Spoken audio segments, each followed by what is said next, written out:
Hi, I'm Susan Lewis from WRTI. I'm here today with Brazilian composer, guitarist, and vocalist Orlando Haddad. Hi, Orlando. Hello, Susan. How are you? I'm great. How are you? I'm doing awesome. Really busy these days. Very busy, but I'm happy. Now, Orlando, you're a half of the Minas duo, Yes, which you formed with your musical and life partner, Patricia King Haddad, in 1984. that's And right. Minas is very well known for Brazilian jazz and original compositions. Uh-huh. You've also written a lot of classical works, Yes. including two song cycles, chamber piece, 12-tone duets for oboe and viola. Mm-hmm.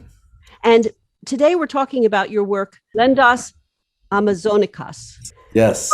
which means Legends of the Amazon. Mm-hmm. Now, I know this was commissioned by Orchestra 2001. It's written for flute, oboe, alto sax, tenor sax, upright bass, piano, guitar, and percussion. Yes. So, how did you choose these instruments? Well, they wanted a chamber music piece, and I thought those were the instruments that I heard in my head that came to be. And I understand that this piece grew out of solo guitar pieces that you will be writing after a trip with your family to the Amazon. Right.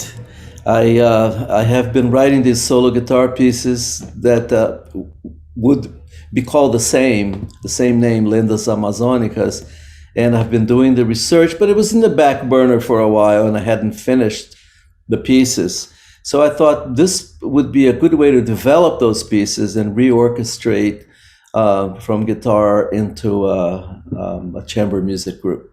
So, were you motivated originally by the legends and the stories?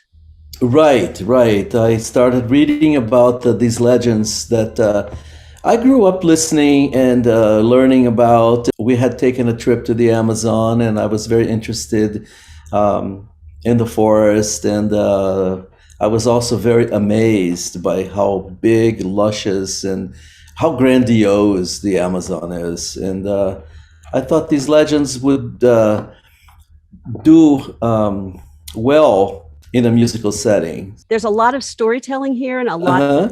and there are a lot of musical influences. If Minas is known for Brazilian jazz, how would you describe this work? Okay, so this work is has some Brazilian jazz in it, but I used the themes to expand things a little bit more because the medium is so much less constrictive.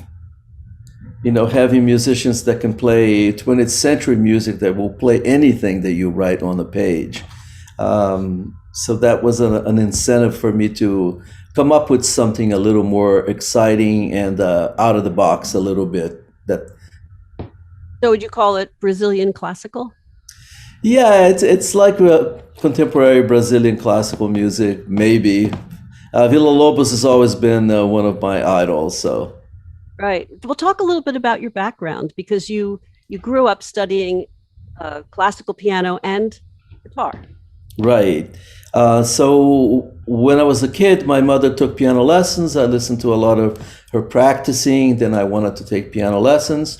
I ended up taking classical piano first. Then I started playing in a rock band. I switched to guitar.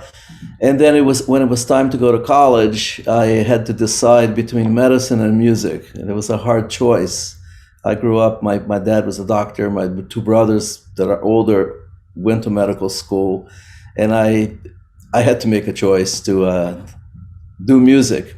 So they said, well, if you're going to do music, go study music, go to college for music. And I went to Rio and I enrolled at the Villa-Lobos Institute for about 2.5 years. And then we were going through a military dictatorship. The school lacked a lot of money and funds, and we didn't have many tuned pianos. And although we had good teachers, I felt the need to go study somewhere else. So I did some research and ended up at North Carolina School of the Arts in Winston-Salem, North Carolina. That's Now, where I met Patricia.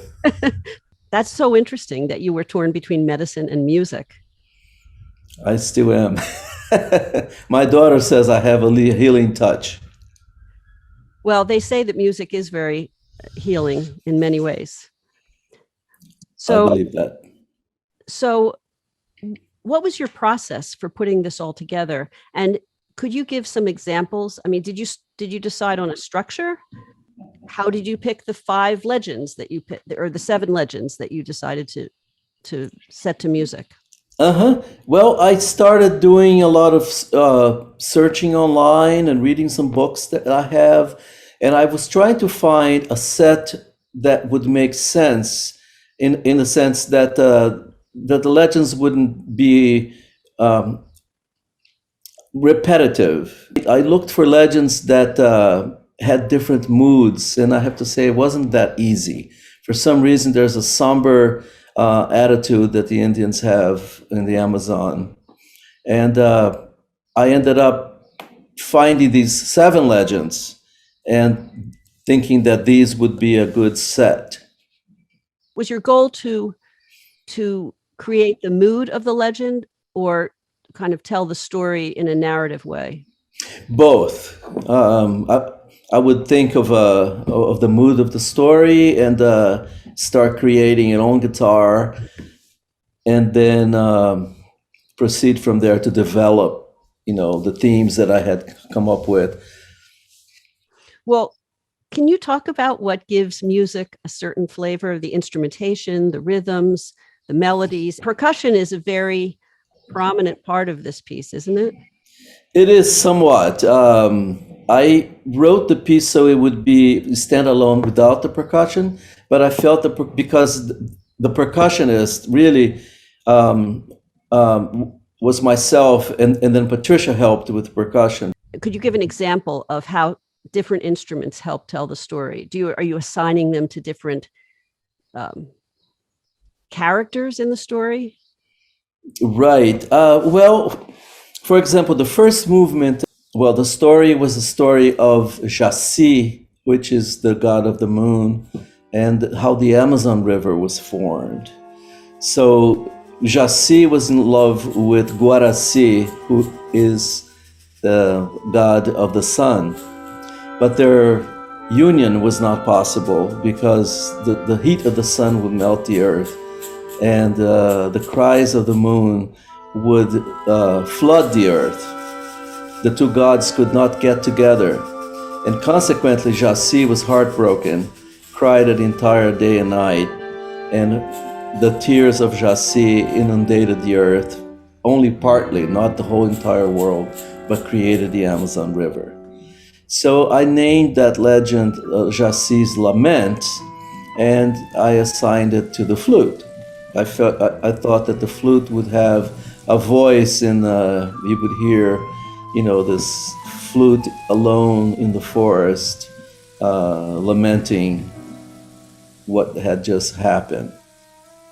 Another one, I used guitar to express the happiness and jumpiness of the character. There's a character called Kurupira. He is a dwarf, and he's green, and his feet is backwards. The Kurupira leaves tracks, but you think the tracks are going in one direction, but they're going in another direction. So he'll fool you that way. And he whistles in people's ears if they're not acting properly in the forest, like cutting trees or mistreating animals.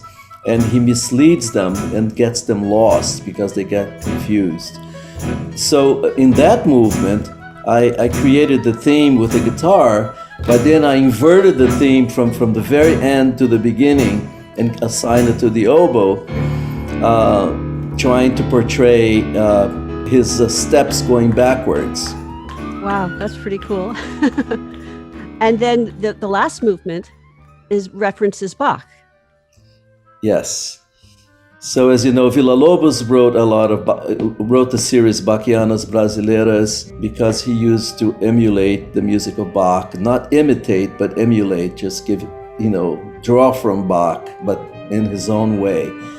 So other Brazilian composers have done that as well. And I studied a lot of counterpoint in my life. I've written fugues and inventions, and I always had fun with that, and I always enjoyed the music of Bach. So I wrote this last movement about this young Indian named Naya, who was in love with the god of the moon. Here's the moon god again, Jasi. So Naya pursues the moon, but she could never get to the moon. The moon was so far away, and she was obsessed with the moon. And she runs into the forest and exhausted, and she falls asleep. When she wakes up, she sees the moon reflected on the lake, and oh, it's so close. So she jumps in and drowns. So the god of the moon, feeling compassion, transforms her into this beautiful water lily flower, which only blooms at night.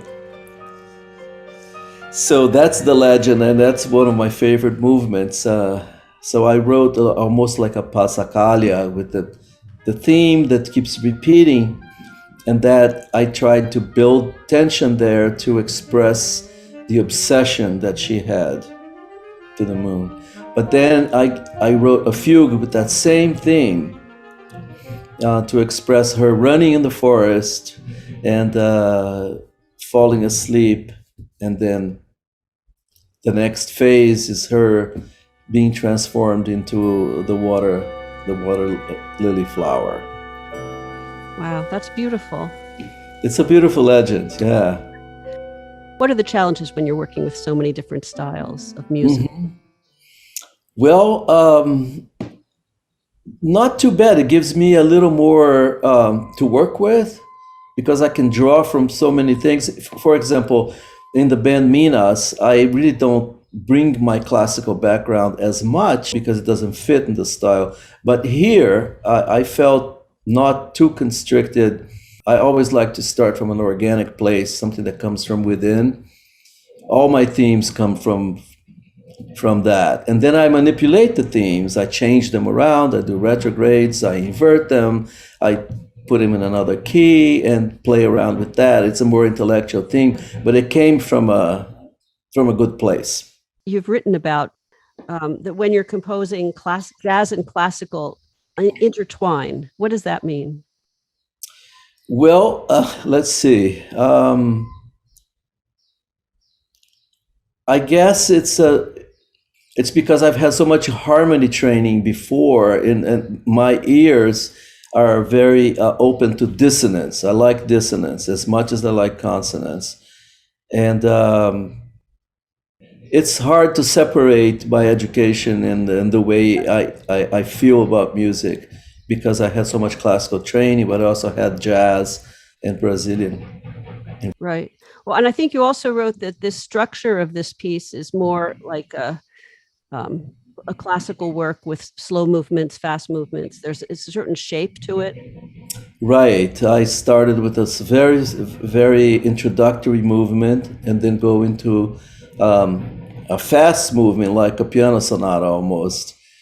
And then that goes into a slow movement, and then I have a movement which is a playful movement. Thinking about in classical music, you would have a scherzo or a minuet, and then ending with a lot of times a classical movement will end with a fugue in Beethoven, or so it's similar. Yeah. So what was the most fun about writing this, and were you hoping for a particular message to come across? Yes, I think that I should talk a lot more about the Kurupira and the protection of the forest, and that's one message. I guess another message is these stories that have been passed, from generation to generation for thousands of years are beautiful, and these people are in danger of extinction. The way things are going today, and they're destroying the forest, and the Indians are getting sick and dying, and these should be preserved. Does this piece draw on certain traditions in Brazilian music? Yes, it does. It's popular music of Brazil.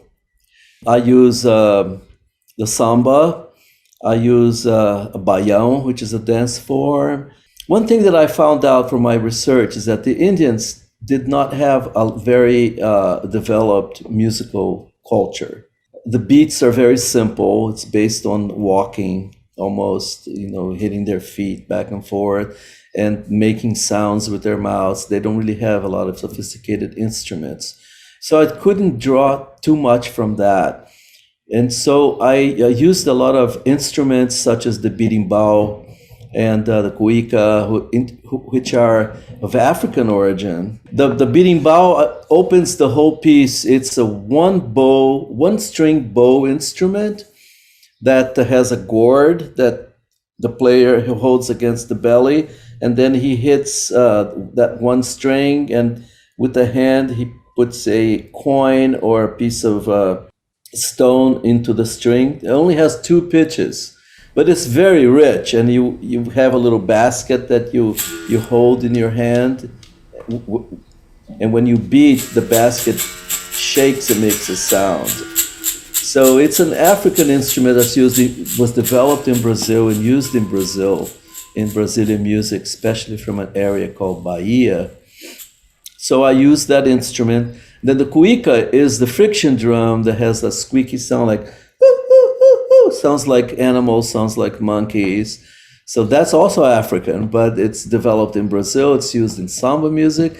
So I used a lot of forms from Brazil, as I said, the samba, the bossa nova, the bayan, and some other ones.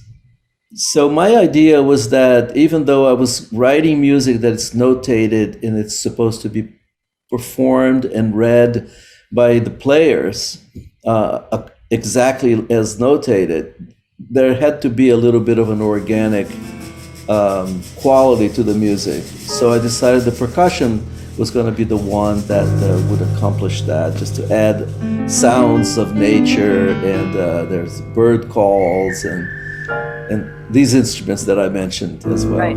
That's great. That's wonderful. Well, thanks so much. My pleasure.